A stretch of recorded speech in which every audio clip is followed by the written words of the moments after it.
Hello future doctors, welcome back to our channel Ayurvedic future. तो जैसे कि एक पेपर अपन ने कल सॉल्व करवाया था, वैसे ही आज एक और पेपर अपन सॉल्व करेंगे। तो ये दो पेपर आप छोड़ के मत जाना, it's very important questions as it is repeat हो रहे हैं आपके, जैसा कि हमने पिछले पेपर्स में देखा है पदार्थ में और संस्कृत में। तो क्रिया शारीर में भी पूरे चांस है आपके क्वेश्चंस रिपीट होने के, तो ये दो पेपर आप छोड़ के मत जाना।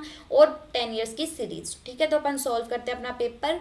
तो देखो फर्स्ट क्वेश्चन इसमें क्या है, वात दोष का अष्टांग संग्रह अनुसार महाभूत प्रधान कौन सा है? तो अपना हो जाएगा वायु और आकाश महाभूत, ठीक है। फिर नेक्स्ट अत्यधिक चिंता किस स्रोतोदृष्टि का लक्षण है? तो देखो अपने स्रोतस हैं, उसमें से क्वेश्चन आया कि अत्यधिक चिंता, ज़्यादा चिंता करना किस स्रोतस की दृष्टि हो जाती है? तो हो जाती है अपने रसवय स्रोतस की, ठीक है। फिर शीत और स्निग्ध गुण से कफ का क्या होता है? तो उससे होता है अपना कफ का संचय, ठीक है। फिर नेक्स्ट अपन देखते हैं कि सत्व तमो बहुला, सत्व तमो बहुला, सत्व और तम किसका गुण है अपने? तो यह आ जाएगा आप मतलब कि अपना जल महाभूत, ठीक है। ये हमने फर्स्ट चैप्टर में आपको ट्रिक से याद करवाया था कि आकाश वायु अग्नि जल पृथ्वी, आप इसको कैसे लिख सकते हो। तो वही अपन ने इधर बताया, सत्व रज सत्व रज तम और सत्वतम और लास्ट में अपना तम, ठीक है। तो ये आपकी ट्रिक थी जो आपको बताई थी उसमें। फिर निम्न में से किसका कर्म उत्साह है? उत्साह मतलब कि कोई भी कार्य करने में चेष्टा होना, तो ये किसका काम? अपने प्राकृतवाद का, ठीक है। फिर नेक्स्ट अपन देखते हैं अपने निम्न में से पित्त दोष का कौन सा गुण नहीं है? पित्त का सह स्नेही उष्णम तीक्ष्ण द्रव्य अम्ल सर कटु, ये अपने किसका गुण है? पित्त दोष का गुण है। सत्व भी अपना गुण है, वैशुद्ध भी, पर मृदु अपना गुण नहीं है। ये किसका गुण है? अपने कफ का, ठीक है। फिर नेक्स्ट क्वेश्चन है सर्व संधियों को अनुग्रहित करना, मतलब कि जो अपने संधियों में जो अपने जॉइंट्स होते हैं उनमें जो ग्रिस देने का काम करता है, मतलब कि उनको ऑयलिंग, उनमें से फ्रिक्शन ना हो, वो कौन करता है? अपना श्लेष्मक कफ, ठीक है। नेक्स्ट अपन देखते हैं अपना कौन सा, नेक्स्ट अपन देखेंगे अपना सुश्रुत के अनुसार अंतरदाह, मतलब कि अपने अंतरदाह हो जाना, मतलब शरीर में दाह लग जाना, ये किस अवस्था में पाया जाता है? तो ये अपना कफ क्षय का लक्षण, ठीक है। नेक्स्ट है अपना पित्त अवभासता मंद उष्मता, ये किसके? अब देखो 6 वर्दी आप देख रहे हो कि दोषों की 6 वर्दी चैप्टर कितना इंपॉर्टेंट है, यहाँ से कितने सारे एमसीक्यू पूछे गए हैं। तो आप अंदाजा लगा लो कि दोषों की 6 वर्दी, षट क्रियाकाल, आहार परिणाम कर भाव, अष्टाहार विधि, ये ऐसे चैप्टर्स हैं जो आपको छोड़ने नहीं हैं, ठीक है। तो ये किसका हो गया? मंद उष्मता पित्त अवभाषा, पित्त संचय का कारण। फिर नेक्स्ट है कफ प्रकृति वाला उपचित परिपूर्ण गात्र होता है, कफ के किस गुण के कारण? मतलब कि उसका जो गात्र है वो एकदम परिपूर्ण रहता है, मतलब कि उसका वो एकदम उपचित, एकदम उसके पूरे जो गात्र हैं वो एकदम भरे पूरे रहते हैं, उनमें कमजोरी नहीं आती। वो किस गुण के कारण होता है? वो होता है अपने उसके सांद्र गुण के कारण, ठीक है। फिर नेक्स्ट क्वेश्चन अपना है अधृति, संयम न होना किस मानस प्रकृति का कारण है? तो ये अपना राजसिक प्रकृति, क्योंकि मानसिक प्रकृति अपनी 3 प्रकार के हैं, सात्विक, राजसिक, तामसिक, ठीक है। उसमें से अधृति किसका गुण है? अपने राजसिक प्रकृति का। फिर किस आहार परिणाम कर भाव से अन्न में शिथिलता आती है? तो अन्न में शिथिलता किसकी वजह से आती है? क्लेदन की वजह से। जब अपन ने आहार परिणाम कर भाव पढ़े थे वो कितने प्रकार के? 6 प्रकार के होते हैं। उसमें जो क्लेद था वो क्या प्रोवाइड कर रहा था? शिथिलता, ठीक है। फिर नेक्स्ट क्वेश्चन है अपना चरक आचार्य ने किस आधार पर अग्नि के 4 भेद किए? तो अग्नि वैसे अपन ने कितने प्रकार की देखी थी? 13 प्रकार की, पर बल के अनुसार अपने अग्नि कितने प्रकार की है? 4 अनुसार की, ठीक है। फिर नेक्स्ट अपन देखेंगे अपने परिपिंडित पक्वश, सेम क्वेश्चन जो रिपीट हुआ है वो कौन सा है? कटु अवस्था पाक, ठीक है। नेक्स्ट अपना लवण रस का विपाक क्या होता है? तो देखो लवण रस का अपन ने देखा था ना, विपाक होते हैं 3, मधुर, अम्ल और कटु। तो अपना मधुर रस प्लस लवण रस दोनों का विपाक क्या होता है? अपना मधुर, ठीक है। अम्ल का अम्ल, कटु कषाय का अपना कटु, ठीक है। फिर नेक्स्ट क्वेश्चन है अपना मॉडर्न का पैराप्लेसिया इज, जो पैराप्लेसिया है मतलब कि अपना पैरालिसिस, वो क्या होता है? मतलब कि paralysis of lower half of body या फिर अब पैराप्लेजिया का मतलब ही क्या होता है? अपना लोअर एक्सट्रीमिटीज, मतलब कि जो अपने लोअर पार्ट होता है उसके अंदर क्या हो जाएगा? पैरालिसिस आ जाएगा। तो ऑल 4 नहीं हो सकता, बोथ ऑफ दीज नहीं हो सकता, उनमें आंसर क्या जाएगा? Lower half of body. Next अपन देखते हैं अपना क्वेश्चन कि calcitonin decrease blood calcium level by, जो कैल्सिटोनिन है वो ब्लड कैल्शियम लेवल को डिक्रीज करेगा किससे? Increase deposition of calcium in bones, मतलब कि जो कैल्शियम है उसका डिपोजिशन इंक्रीज कर देगा बोन्स के अंदर, बिल्कुल सही बात है। Increase excretion of calcium through urine, मतलब कि जो कैल्शियम का एक्सक्रीशन है उसके द्वारा उसको इंक्रीज कर देगा, और decreasing the absorption of calcium from intestine. तो आंसर क्या रहेगा इसका? All of these. ठीक है, फिर नेक्स्ट क्वेश्चन आपसे जो पूछा गया है वो ये है कि पार्शियल प्रेशर ऑफ CO2, जो अपन ने रेस्पिरेशन वाला चैप्टर है उसके अंदर जो वॉल्यूम्स है उनकी जो नंबरिंग है कि कौन सी वॉल्यूम की क्या क्या कैपेसिटी होती है, तो देखो उसी से क्वेश्चन है कि पार्शियल प्रेशर ऑफ CO2 कितना होता है, तो वो होता है अपना 46 mmHg। ठीक है, फिर नेक्स्ट क्वेश्चन अपना हाइड्रोक्लोरिक एसिड किससे सिक्रीट होता है, तो वो होता है अपने पैराइटल सेल से।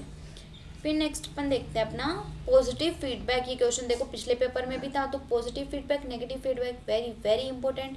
तो इनमें से कौन सा फीडबैक पॉजिटिव होगा, तो देखो milky not related with positive. देखो क्वेश्चन ध्यान से पढ़ना, ये नॉट और की वजह से क्वेश्चन गलत हो सकता है।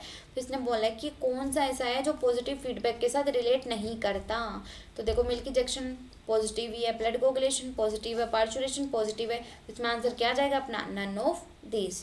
ठीक है, फिर नेक्स्ट अपन बात करते हैं अपने पित्त। देखो इसमें बड़ा क्वेश्चन क्या है, पिछली बार भी देखो पित्त दोष से क्वेश्चन था कि रंजक पित्त के बारे में बताओ, इस बार भी अपना किससे है? पित्त दोष के कारण और उनका लक्षण लिखिए।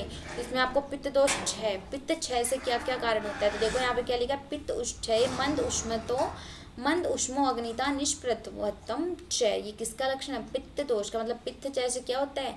अपनी जो उष्मा होती है, मतलब कि अपनी अग्नि होती है वो मंद हो जाती है, और अपनी निष्प्रभत्व मतलब कि अपनी किसी भी काम को करने की चेष्टा नहीं होती। किसकी वजह से होता है? पित्त क्षय की वजह से। ठीक है, फिर अपन देखते हैं इसके लक्षण। इसके लक्षण क्या क्या हो सकते हैं, तो देखो इसके लक्षण क्या होंगे कि ये मंद उष्मा हो गई, निष्प्रभत्व हो गया। अब पित्त के कम होने की वजह से, मतलब कि जो पित्त के बढ़ाने वाले कारण थे उनमें क्या हो गई?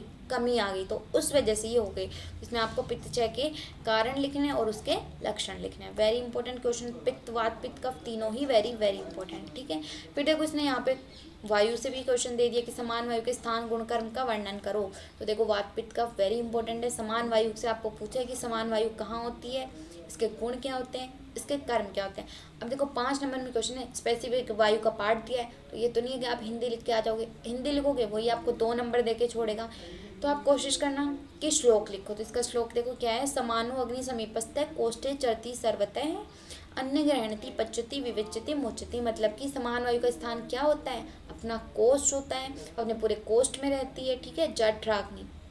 फिर उसका काम क्या होता है? उसके गुण आपको लिखने हैं। उसका कर्म हो गया वही अन्न का पाचन करना, उसको ग्रहण करना, उसको छोटे छोटे टुकड़ों में तोड़ना, विवेचन करना। ठीक है, ये इसके कार्य हो गए। ठीक है, नेक्स्ट अपना है क्रियाकाल।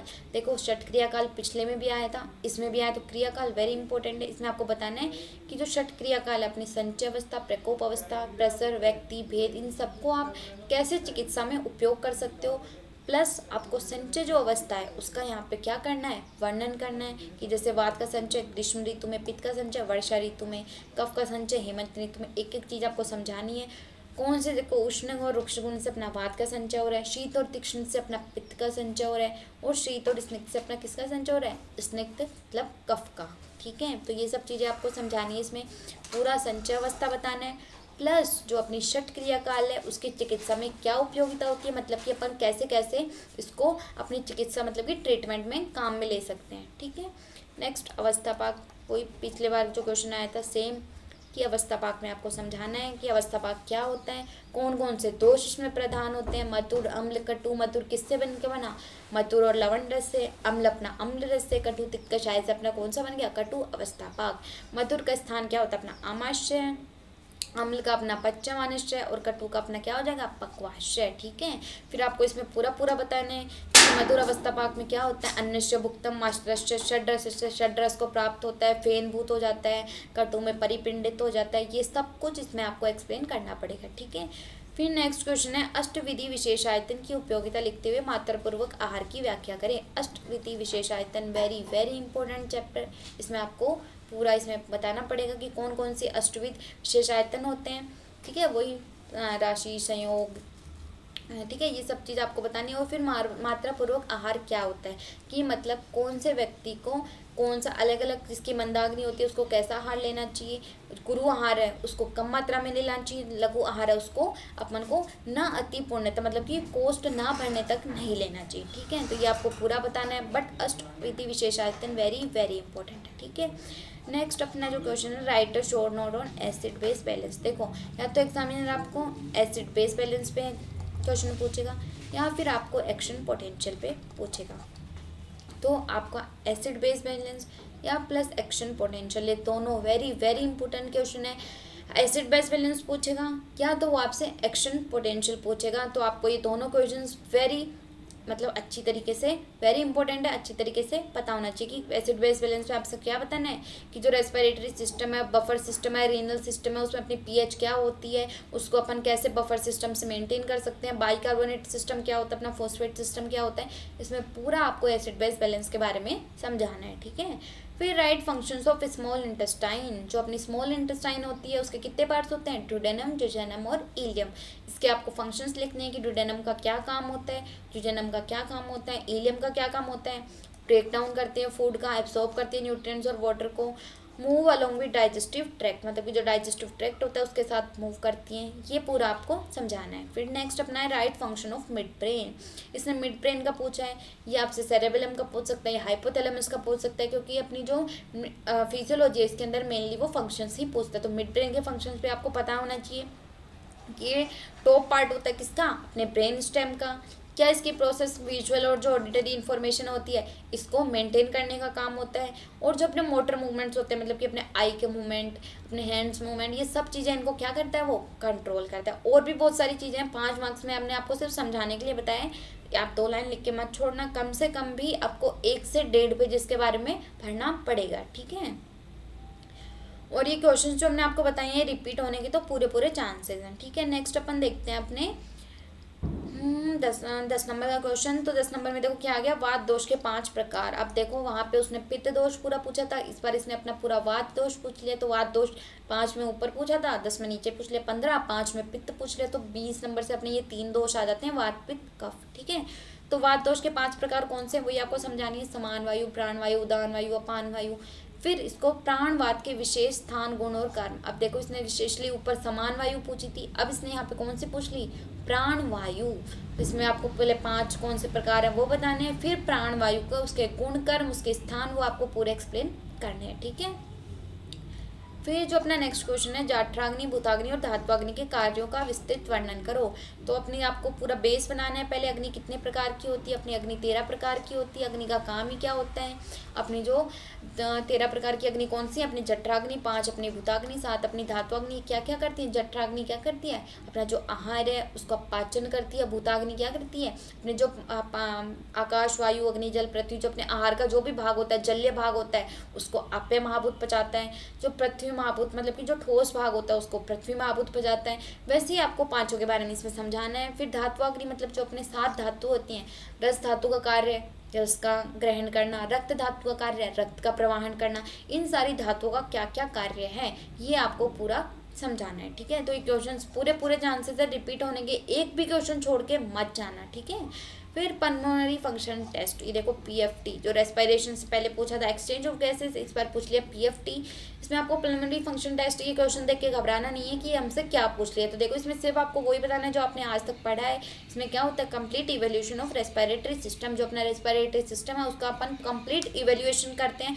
उसमें अपन को पूरा बताना है अपनी वाइटल कैपेसिटी क्या होती है, टिडनल वॉल्यूम क्या होती है, IRC, VRC, TLC, ERV, IRV, expiratory reserve volume, inspiratory reserve volume, सबके बारे में आपको बताना है। इनकी क्या क्या वो होती हैं, वैल्यूज़ होती हैं, किस किस से मिलके बनी है, प्लस इसका फंक्शन की मतलब वेंटिलेटरी सिस्टम में इसका फंक्शन होता है, एक्सचेंज ऑफ गैसेस में काम आती है, CO2 और O2 के ट्रांसपोर्टेशन में इसका काम आता है। तो यही आपको 10 नंबर में पूरा एक्सप्लेन करना है। ठीक है, फिर नेक्स्ट क्वेश्चन क्या है अपना last, describe hormone secreted bye pancreas gland and their function and disorder. देखो ग्लैंड्स वेरी इंपॉर्टेंट, एक क्वेश्चन ग्लैंड से आता ही आता है। अब इसने देखो आपकी किस्मत, इसने पैनक्रियास ग्लैंड पूछ लिया, आपसे थायराइड, पैराथायराइड, कोई सा भी ग्लैंड पूछ सकता है, ठीक है। जो इंपॉर्टेंट ग्लैंड है वो हमने 10 ईयर की जो अपनी सीरीज है उसमें बता रखे हैं, ठीक है। तो इसमें पैनक्रियास ग्लैंड के बारे में आपको बताना, एक मिक्सोग्राइन ग्लैंड है, मतलब कि एंडोक्राइन प्लस एक्सोक्राइन दोनों टाइप का ग्लैंड है, ठीक है। इसके पार्ट्स क्या होते हैं, head, body, tail, plus main चीज ग्लैंड आया है। डायग्राम से समझाना, जो आपका ये जो डायग्राम है ना, इसमें आपको पैनक्रियास बता रखी है, गोल ब्लैडर बता रखा है, कौन कौन से डक्ट होती हैं वो बता रखी है। डायग्राम से समझाना, एग्जामिनर ज़्यादा मार्क्स देगा, ठीक है। फिर इसमें कौन कौन से हार्मोन्स वो सीक्रेट करता है, देखो primary pancreatic lipase, pancreatic phospholipase, trypsinogen, chymotrypsinogen, ये सब हार्मोन्स वो रिलीज करता है। इसके फंक्शंस क्या क्या होते हैं, देखो कार्बोहाइड्रेट का पाचन करता है, डाइजेस्टिव फंक्शन में काम आता है, और फैटी एसिड और ग्लिसरॉल्स में उसको तोड़ता है। इसके डिसऑर्डर, अगर पैनक्रियास ग्लैंड में मतलब कि डिफॉर्मिटी आ जाएगी तो उससे आपको क्या क्या डिजीज हो सकते हैं, उसमें क्या क्या डिसऑर्डर हो सकते हैं, ये आपको बताना है, ठीक है। तो ये देखो अपना हो गया सेकंड पेपर। क्वेश्चन सारे आप पढ़ के जाना, एक भी क्वेश्चन छोड़ के मत जाना, प्लस जहाँ डायग्राम की ज़रूरत है वहाँ डायग्राम बनाना। और एक मेन चीज़, पेपर भरने से कुछ नहीं होगा। ये देखो क्वेश्चन 10 मार्क्स में आपके ऐसे ऐसे क्वेश्चन हैं जो सबको आते होंगे, तो इसलिए लिमिटेड पेज होते हैं, तो अच्छे से भरना। और 10 नंबर के क्वेश्चंस को एक को भी मत छोड़ना, क्वेश्चन नहीं आ रहा हो तो उससे रिलेटेड लिखना, प्लस लिमिटेड पेज में करना कि हमें एक क्वेश्चन इतने पेज में करना है तो उतने में ही करना, क्योंकि लास्ट में आपके पास पेज कम पड़ जाएंगे, जिससे आपको क्वेश्चन आते हुए भी पेज मतलब कि क्वेश्चन आएंगे बट आपको पेज ना होने की वजह से वो क्वेश्चन छोड़ना पड़ेगा, जिससे आपके मार्क्स कम आएंगे। ऐसी गलती मत करना। और जो 2 आपको पेपर करवाए हैं ये पढ़ के जाना, एक भी क्वेश्चन मत छोड़ के जाना, सारे क्वेश्चन रिपीट होने के चांस है, मैं बार बार आपको यही बोल रही हूँ। प्लस जो 10 ईयर्स की जो वीडियो है, जो रिपीटेड क्वेश्चंस है, वो सारे भी आपको पढ़ के जाने हैं, ठीक है। इसके बाहर से आपका कोई क्वेश्चन नहीं आएगा, ओके। ऑल द बेस्ट, पढ़ते रहिए। और कोई डाउट हो तो आप हमेशा पूछ सकते हो, ठीक है। कमेंट सेक्शन में, व्हाट्सएप लिंक पे, टेलीग्राम लिंक पे, कहीं भी आप पूछ सकते हो, ठीक है। बट अच्छे से पेपर दो, पढ़ते रहो। All the best for your exam, okay. और अगर आपको पसंद आया हो तो do like, share and subscribe to our channel, और आपके दोस्तों के साथ भी इसको शेयर करो ताकि सबको इसका प्रॉफिट हो सके, ओके। All the best.